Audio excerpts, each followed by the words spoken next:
Subscribe to our channel and press the bell icon. السلام علیکم عزیز طلباء طالبہ، سر عبدالستار خان اس یوٹیوب چینل میں آپ تمام کا استقبال ہے۔ 10th Urdu gas paper March 2026۔ چلیے شروعات کرتے ہیں۔ سوال نمبر 5۔ سوال نمبر 5 ہے، درج ذیل اشتہار کی مدد سے رسمی یا غیر رسمی خط تحریر کیجیے۔ قومی کتاب میلہ، تاریخ 25 فروری 2025، 6 مارچ 2025، وقت صبح 10 بجے 10 تا شام 7 بجے، مقام مولانا ابوالکلام آزاد میدان بھیونڈی، زیر اہتمام ہم نشین و بزم ریختہ بھیونڈی۔ ملک بھر کے تمام مشہور ناشرین کے اسٹال، کتابوں پر خصوصی رعایت، مختلف موضوعات پر کتب دستیاب، ثقافتی و ادبی پروگراموں کا انعقاد۔ رسمی خط اپنے ضلع کے ایجوکیشن آفیسر کو خط لکھ کر کتاب میلے میں تمام اسکولوں کی طلبہ کی شرکت لازمی بنانے کے لیے مناسب اقدامات کی گزارش کیجیے۔ غیر رسمی خط اپنے دوست سہیلی کو خط لکھ کر کتاب میلے کی اہمیت سے واقف کرائیں۔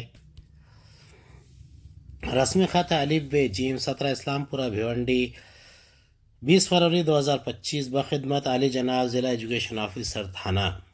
موضوع: کتاب میلے میں طلبہ کی شرکت کے لیے اقدام کی گزارش۔ جناب والا، میں ہم نشی کے سیکریٹری کی حیثیت سے اطلاع دے رہا ہوں کہ ہمارے ادارے اور بزم ریختہ بھیونڈی کے اشتراک سے مولانا ابوالکلام آزاد میدان بھیونڈی میں 25 فروری تا 6 مارچ 2025 سے قومی کتاب میلے کا انعقاد کیا گیا ہے۔ اس میلے میں پورے ملک سے ناشرین کتب آ رہے ہیں۔ مختلف موضوعات پر ہزاروں کتابیں دستیاب ہوں گی۔ کتابوں پر رعایت کا اعلان کیا گیا ہے اور طلباء کے لیے خصوصی رعایت رکھی گئی ہے۔ علاوہ ازیں مختلف ادبی و ثقافتی پروگراموں کا انعقاد کیا جائے گا جن میں طلباء حصہ لیں گے۔ چونکہ میلہ پورے دن جاری رہے گا، اس لیے کھانے اور چائے کے اسٹال بھی ہوں گے۔ آپ سے مؤدبانہ درخواست ہے کہ تمام اسکولوں کے ہیڈ ماسٹر صاحبان کو ہدایت دیں کہ وہ اپنے اپنے اسکول کے طلباء و طالبات کو کم از کم ایک دن میلے میں ضرور شریک کریں تاکہ طلباء اپنی پسند کی کتابیں خرید سکے۔ آپ کے تعاون کا متمنی، نیاز مند الف ب جیم سیکریٹری، ہم نشیں بھیونڈی۔ غیر رسمی خط الف ب جیم 17 اسلام پورہ بھیونڈی، 20 فروری 2025۔ عزیز دوست، پیاری سہیلی، السلام علیکم۔ امید کہ تم بخیر ہوں گی۔ تمہیں جان کر یقیناً مسرت ہوگی کہ ہمارے شہر میں 25 فروری تا 6 مارچ 2025 سے کتاب میلے کا انعقاد کیا جا رہا ہے۔ یہ میلہ ہم نشی اور بزم ریختہ بھیونڈی کے اشتراک سے منعقد کیا جائے گا۔ میں انجمن کا سیکریٹری ہوں۔ اس میلے میں پورے ملک سے پبلشرز آنے والے ہیں۔ اس کا مطلب یہ ہے کہ ہر طرح کے موضوعات پر کتابیں دستیاب ہوں گی۔ انجمن نے پبلشرز ایسوسی ایشن سے گزارش کی ہے کہ طلباء کو خصوصی رعایت دی جائے اور انہوں نے اس بات کو منظور کر لیا ہے۔ ایک اچھی خبر اور ہے کہ میلے میں ادبی اور ثقافتی پروگرام بھی منعقد کیے جائیں گے۔ چند کتابوں کے اجرا کی تقریب کا اہتمام بھی کیا گیا ہے۔ اس کا مطلب یہ ہے کہ ہمیں چند ادیبوں کو قریب سے دیکھنے اور ان کی تقریریں سننے کا موقع ملے گا۔ میں تو اپنے پسندیدہ ادیبوں کے آٹوگراف بھی ضرور لوں گا۔ میلے میں ثقافتی پروگرام کے تحت غزل خوانی کا پروگرام ہوگا اور ایک شعر مشاعرہ بھی ہوگا۔ مختصر یہ کہ یہ کتاب میلہ ہم طلباء کے لیے بہت ہی فائدہ مند ثابت ہوگا۔ امید ہے کہ آپ ضرور شرکت کرو گے۔ آپ میرے مہمان رہو گے۔ تمہارا دوست سہیلی الف ب جیم۔ ذیل میں دیے گئے نکات کی مدد سے کوئی خط لکھیے۔ آپ کے بڑے بھائی اشفاق احمد کی شادی، تاریخ اور وقت 27 اکتوبر 25 صبح 11 بجے، مقام نکاح ساحل لان جعفر نگر ناگپور، تام بعد از نکاح۔ آپ کے بھائی کی شادی کے لیے صدر مدرس کے نام عریضہ لکھیے اور 4 روز کی رخصت کی درخواست دیجیے۔ اپنے دوست سہیلی کو خط لکھیے اور اپنے بھائی کی شادی میں مدعو کیجیے۔ رسمی خط ہے 202 المقید بلڈنگ جعفر نگر ناگپور، 25 اکتوبر 2025۔ محترم صدر مدرس، ملیہ اردو ہائی اسکول ناگپور۔ موضوع: 4 دن کی رخصت کی درخواست۔ السلام علیکم۔ عرض ہے کہ میرے بڑے بھائی اشفاق احمد کی شادی 27 اکتوبر کو ہونا قرار پائی ہے۔ مہمانوں کی آمد شروع ہو چکی ہے، گھر میں کام بڑھ گیا ہے۔ اس موقع پر والد صاحب کا ہاتھ بٹانے کے لیے میرا گھر پر ہونا ضروری ہے۔ آپ سے مؤدبانہ درخواست ہے کہ مجھے 4 دنوں یعنی 26 اکتوبر تا 29 اکتوبر 2025 کی رخصت مرحمت فرمائیں۔ یوں بھی ششماہی امتحان 24 اکتوبر کو ختم ہو چکا ہے اور 30 اکتوبر کو رزلٹ دیا جائے گا۔ اس دن میں ضرور حاضر ہو جاؤں گا یا ہو جاؤں گی۔ میں آپ کو یقین دلاتی ہوں کہ بڑے پڑھائی کا نقصان نہیں ہونے دوں گی۔ اپنے ہم جماعت انجم شیخ سے رابطے میں رہوں گی۔ امید ہے کہ آپ مذکورہ 4 دنوں کی چھٹیاں منظور فرمائیں گے۔ آپ کی فرما بردار طالب الف ب جیم جماعت دہم رول نمبر 19۔ خلاصہ لکھنا ہے، امریکہ کے صدر ابراہم لنکن نہایت ہی غریب گھرانے کے چشم و چراغ تھے۔ انہیں لڑکپن سے ہی مطالعے کا شوق تھا، مگر تنگ دستی اور غریبی اس بات کی اجازت نہیں دیتے تھے کہ وہ اپنے علم کی پیاس بجھانے کے لیے ذاتی خرچ سے کتابیں خرید کر پڑھیں۔ اس زمانے میں اخبارات و رسائل کے افراد بھی نہ تھی اور دارالمطالعے تھے نہ کتب خانے۔ لنکن کے پاس بس چند پرانی کتابیں تھیں جنہیں وہ ہمیشہ پڑھتے رہتے تھے۔ ایک دن انہیں پتہ چلا کہ پڑوسی گاؤں میں کرافورڈ نامی شخص نے اپنا مشاہر واشنگٹن نام کی کتاب ہے۔ اس کتاب کو پڑھنے کا لنکن کے دل میں شوق پیدا ہوا۔ وہ کتاب حاصل کرنے کے لیے پیدل ہی کرافورڈ کے گاؤں کی طرف نکل پڑے۔ یہ گاؤں لنکن کے گاؤں سے 5 میل دور تھا۔ کرافورڈ کے گھر پہنچ کر انہوں نے نہایت اشتیاق سے پوچھا، کیا آپ اپنی کتاب مشاہر واشنگٹن کے مجھے مطالعہ کے لیے دے سکتے ہیں؟ ابراہم لنکن کا شوق مطالعہ، اس کا عنوان دیا گیا ہے۔ امریکہ کے صدر ابراہم لنکن ایک غریب خاندان میں پیدا ہوئے۔ انہیں مطالعے کا بہت شوق تھا۔ ان کے زمانے میں زیادہ اخبارات اور رسائل نہ تھے اور نہ لائبریریاں تھیں۔ ان کے پاس چند پرانی کتابیں تھیں جنہیں وہ پڑھا کرتے تھے۔ ایک دن انہیں پتہ چلا کہ قریب کے گاؤں میں کرافورڈ نامی شخص کے پاس مشاہر واشنگٹن نامی کتاب ہے۔ وہ 5 میل دور اس گاؤں میں پیدل ہی چلے گئے۔ کرافورڈ نے ان کے علمی ذوق کو دیکھتے ہوئے وہ کتاب انہیں پڑھنے کے لیے دے دی۔ ذیل نکات کی مدد سے ایک اشتہار تیار کیجیے۔ کراٹے کلاس، تحفظ، چستی پھرتی، خود اعتمادی، مقام، وقت، اخراجات۔ تمہاری مدد کے لیے کوئی آنے والا نہیں، تمہیں اپنا تحفظ خود کرنا ہے۔ کراٹے سیکھیے اور اپنی حفاظت آپ کیجیے۔ مارشل آرٹ کے ماہر کے ذریعے انفرادی رہنمائی، چھٹیوں میں مخصوص classes, white, yellow, red, green اور بلیک بیلٹ کی ٹریننگ۔ مقام Roohi college ground, Mumbai. Fee ماہانہ صرف 100 روپے۔ رابطہ کراٹے سیکھو، نڈر بنو۔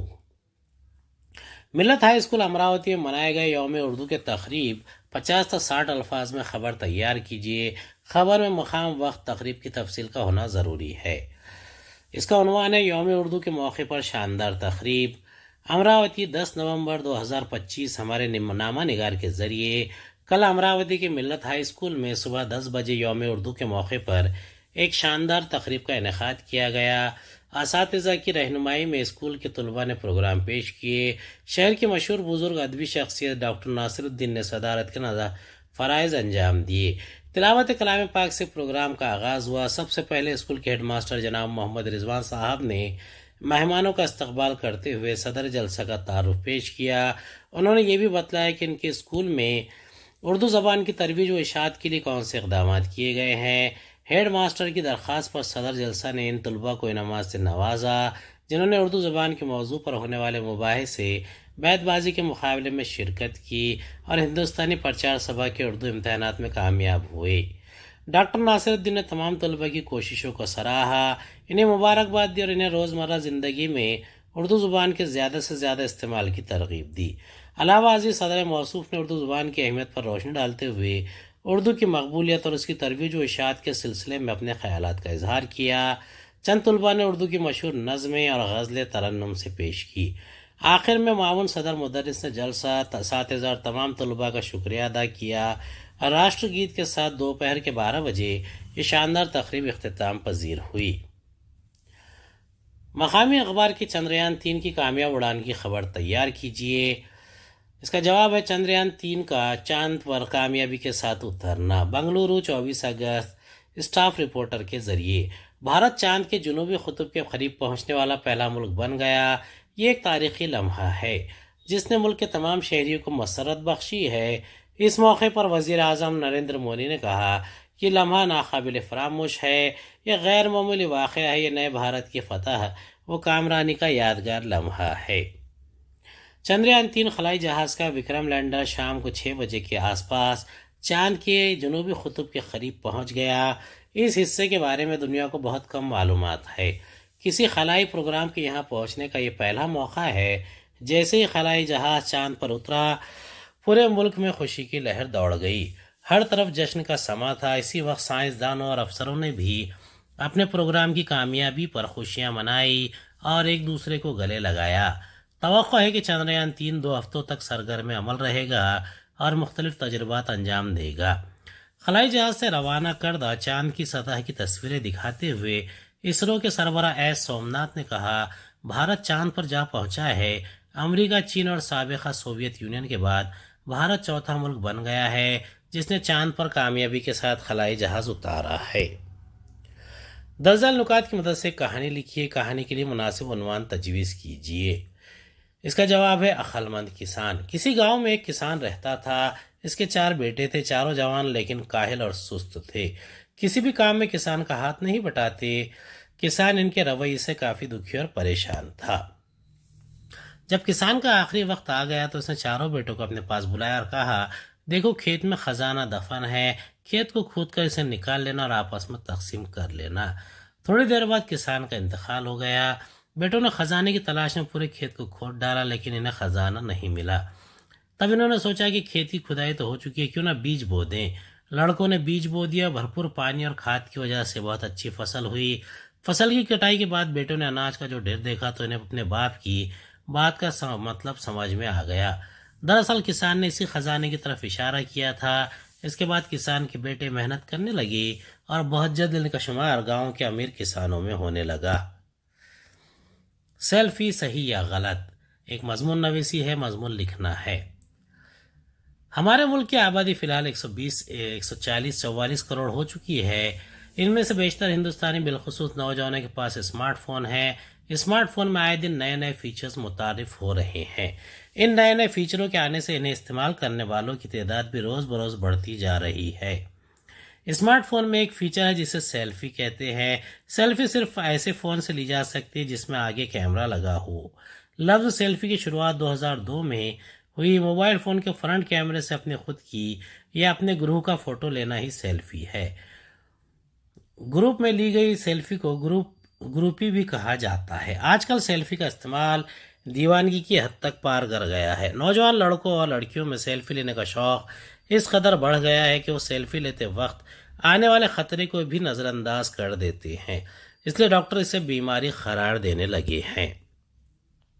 سیلفی کا جنون پوری دنیا میں پھیل چکا ہے۔ سیلفی کا چسکا صرف نوجوانوں ہی میں نہیں بلکہ لیڈروں کو بھی لگ گیا ہے۔ جب دنیا بھر کے لیڈر اہم کانفرنسوں میں شریک ہوتے ہیں تو وہ بھی اس موقع کو یادگار بنانے کے لیے گروپی لیتے ہیں۔ سیلفی سے لوگوں کو فائدہ بھی تو ہے لیکن نقصان بھی ہے۔ سیلفی یا گروپی کے ذریعے لوگ اپنے ماضی کی یادوں کو تازہ رکھتے ہیں۔ اس کی وجہ سے لوگوں کے باہمی تعلقات گہرے ہو جاتے ہیں۔ لیڈران اپنے سیاسی تعلقات بڑھانے کے لیے سیلفی یا گروپی کا استعمال کرتے ہیں۔ سیلفی یا گروپی لیتے وقت اگر ہم احتیاط نہ رکھیں تو خطرہ ہو سکتا ہے۔ سیلفی یا گروپی لیتے وقت نہ صرف ہمارے ملک میں بلکہ غیر ممالک میں بھی کئی اموات ہو چکی ہیں۔ آئے دن ہم اخبارات میں پڑھتے رہتے ہیں کہ چلتی ٹرین، سمندر کے کنارے، پہاڑی پر یا کشتی میں سیلفی لیتے ہوئے حادثاتی موت ہو گئی۔ زیادہ سیلفی لینے سے سیلفی ایلبو نامی بیماری کا شکار ہو سکتے ہیں۔ وقت سے پہلے چہرے پر جھریاں آ سکتی ہیں۔ اگلا مضمون ہے ڈاکٹر اے پی جے عبدالکلام کی سائنسی خدمات۔ ڈاکٹر اے پی جے عبدالکلام ہمارے ملک بھارت کے مشہور سائنسداں تھے۔ انہیں میزائل مین بھی کہا جاتا ہے۔ انہوں نے ہندوستان ایروناٹکس لمیٹڈ بنگلورو میں طیارہ سازی کی تربیت حاصل کی۔ پہلی مرتبہ کسی ہوائی جہاز کی اوور ہالنگ اور انہیں انجن چلانے کا تجربہ حاصل کیا۔ وزارت دفاع کے ڈائریکٹریٹ میں انہیں سینئر سائنٹیفک اسسٹنٹ کی ملازمت مل گئی۔ یہاں انہوں نے سپر سونک نشانہ باز ہوائی جہاز کا ڈیزائن تیار کیا۔ پھر بنگلورو کے ہوائی ترقیاتی ادارے میں ہوا سے بھری اڑن مشین بنانے کے پروجیکٹ پر کام کیا۔ انہیں Indian company for space research میں راکٹ انجینئر کی حیثیت سے مقرر کیا گیا۔ یہیں سے انہیں ناسا امریکہ میں تربیت کے لیے جانا پڑا۔ امریکہ سے واپسی کے بعد نائک اپاجی نامی ایک پہلے راکٹ کی تیاری کے پروجیکٹ سے وابستہ ہو گئے۔ اس راکٹ کو 1962 میں کامیابی کے ساتھ لانچ کرنے کے بعد تھمبا میں 2 راکٹ تیار کیے۔ انہوں نے SLV-3 نامی لانچ وہیکل بنایا جس کے ذریعے سیٹلائٹ کو زمین کے مدار میں داخل کیا گیا۔ ان کی سربراہی میں ترشول نامی میزائل کا کامیاب تجربہ کیا گیا۔ 1988 میں اگنی میزائل اڑایا، پھر ناگ میں نامی میزائل اڑایا۔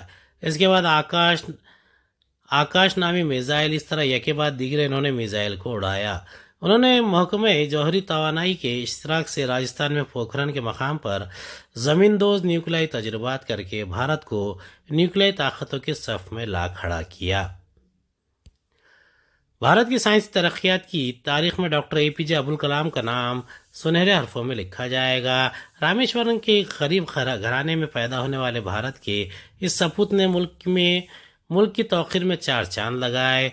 27 جولائی 2015 کو شیلانگ کے مقام پر انتقال کر گئے۔ اگنی کی اڑان، اگنائٹڈ مائنڈ، انڈیا 2020 ان کی مشہور تصانیف ہیں۔ انہیں بھارت کے 11ویں صدر جمہوریہ ہونے کا شرف حاصل ہے۔